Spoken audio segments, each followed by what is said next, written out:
Inilah 12 raja kerajaan Majapahit yang memimpin dari berdirinya hingga keemasannya sampai kehancurannya. Selamat menyaksikan.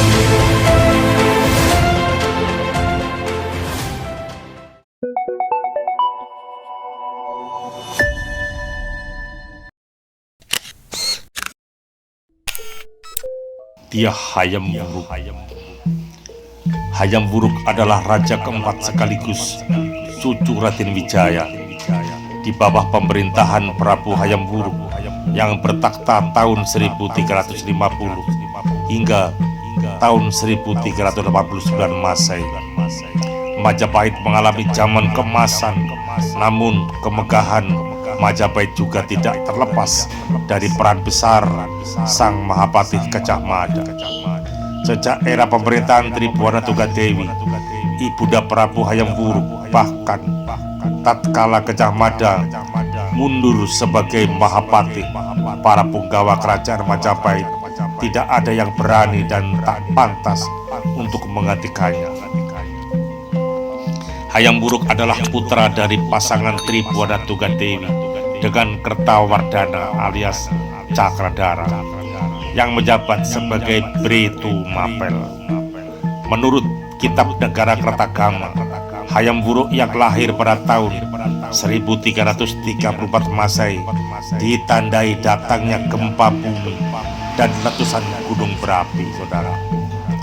Di tahun yang sama pula, pasca dilantiknya Gajah Mada oleh Ibu Ratu Tribuana Tunggadewi menjadi Mahapatih Amangkubumi Majapahit, pada saat itu pula Gajah Mada mengucapkan sumpah setia, sumpah yang menggetarkan Paseban Agung Wilwatikta Majapahit. Suaranya lantang, berat dan bergetar, saudara.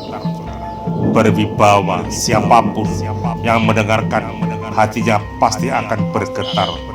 Seluruh yang hadir di Paseban seakan berbisik, Sang Hyang Widiwasa, Dewatanan Agung, akankah menjadi nyata sumpah Amukti Palapa Gajah Mada ini? Kemudian dengan berdiri tegak nan gagah perkasa di tengah-tengah Paseban Agung Majapahit, Gajah Mada menghunus keris pusaka dan diacukan ke atas seraya berkata, "Seminggu yang lalu diberikan oleh Paman Aretiadah kepadaku, dan sekarang keris Empu Panuluh, keris penerang jagat raya, berada di genggamanku. Isun tan mangan wohing palopo, lamun wus kalah Nusantara, isun amukti palapa. Lamun kalah ring gurun, ring seram, Tanjung Pura, ring haru, ring pahang, dumpu, ring Bali, Sunda, Palembang, Tumasik, samana ingsun amukti palapa." Jika telah diartikan, jika Gajah Mada telah menyatukan Nusantara, saya baru akan melepaskan puasa. Puasa dalam arti di sini adalah purna tugas, saudara. Jika mengalahkan Gurun, Seram, Tanjung Pura, Pahang, Dumpu, Bali, Sunda, Palembang, Tumasik, demikian saya akan purna tugas menanggalkan jabatan saya sebagai pemersatu bangsa. Nama Hayam Wuruk sendiri adalah ayam yang terpelajar. Hayam artinya ayam, Wuruk artinya wuruk belajar, jadi ayam terpelajar. Pada tahun 1350 Masehi, Raja Tribuana Tunggadewi selanjutnya mengundurkan diri dan menyerahkan tahtanya kepada Sang Ananda Hayam Wuruk. Tetap bertakhta pada usia muda 16 tahun. Hayam Wuruk yang sudah diasuh Gajah Mada sendiri sejak kecil dinobatkan menjadi Raja Majapahit bergelar Sri Raja Sanegara. Prabu Hayam Wuruk berkuasa di Majapahit selama 39 tahun, yakni antara tahun 1350 Masehi hingga 1389 Masehi. Pada masa itulah Majapahit menemui era keemasan, era kejayaan. Peran Gajah Mada sebagai Mahapatih yang berpengalaman sangatlah penting bagi pemerintahan Hayam Wuruk. Dalam pemerintahan Prabu Hayam Wuruk, Majapahit banyak melakukan ekspansi untuk menjamin kekuatan di bidang perdagangan, terutama lewat laut, sekaligus sebagai pelaksanaan Sumpah Palapa yang dinyatakan oleh Mahapatih Gajah Mada. Menurut Kakawin Negara Kertagama karangan Empu Prapanca, banyak daerah-daerah di wilayah kekuasaan Majapahit harus mengaturkan upeti, antara lain Sumatera, Semenanjung Malaya, Kalimantan, Sulawesi, Kepulauan Nusa Tenggara, Maluku, Papua, Tumasik atau Singapura, dan sebagian kepulauan Filipina.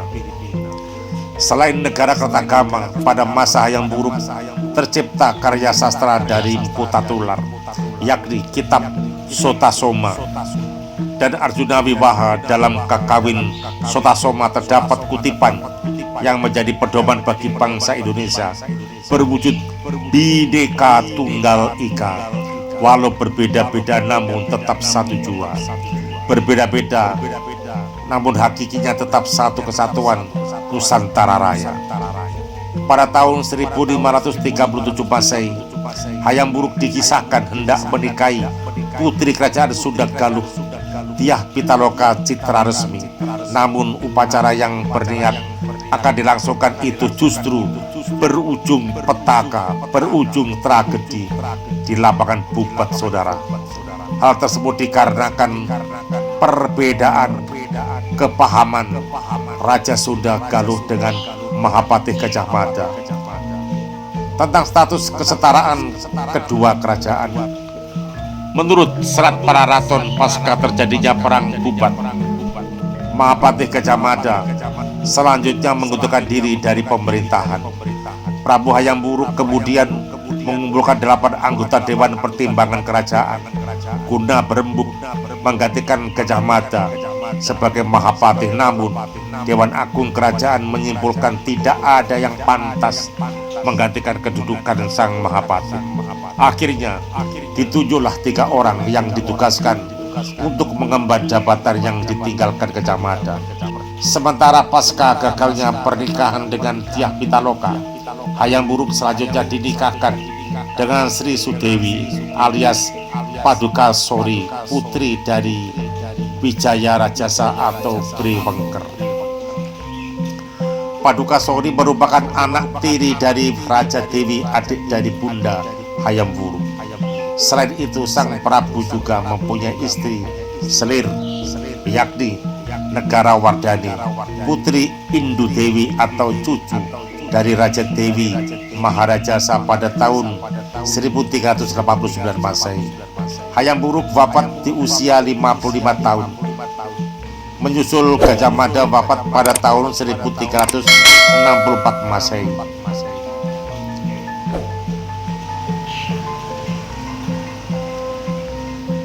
Sepeninggal Gajah Mada dan Hayam Wuruk, Majapahit tak kunjung mendapatkan pemimpin yang sepadan. Bahkan pada tahun 1405 Masehi terjadilah perang saudara yang membelah Majapahit Timur dan Majapahit Barat dalam perang yang disebut Perang Paredrek antara Wikramawardhana dan Bre Wirabumi, saudara. Begitulah saudara sekalian, dalam kepemimpinan Raja Hayam Wuruk, kerajaan Majapahit mengalami zaman kemasan, zaman adil dan makmur, rakyat sejahtera, hidup damai. Namun sayang beribu kali sayang, setelah di ujung kepemimpinannya mulai bermunculan perpecahan menuju perang saudara.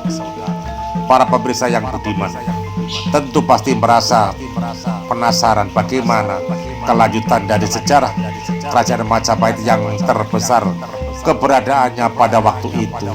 Namun pada kenyataannya lenyap seakan ditelan bumi.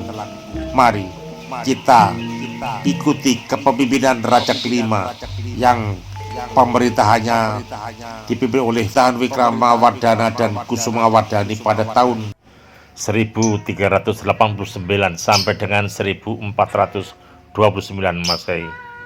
Sampai jumpa saudara pada video berikutnya. Terima kasih. Wassalamualaikum warahmatullahi wabarakatuh.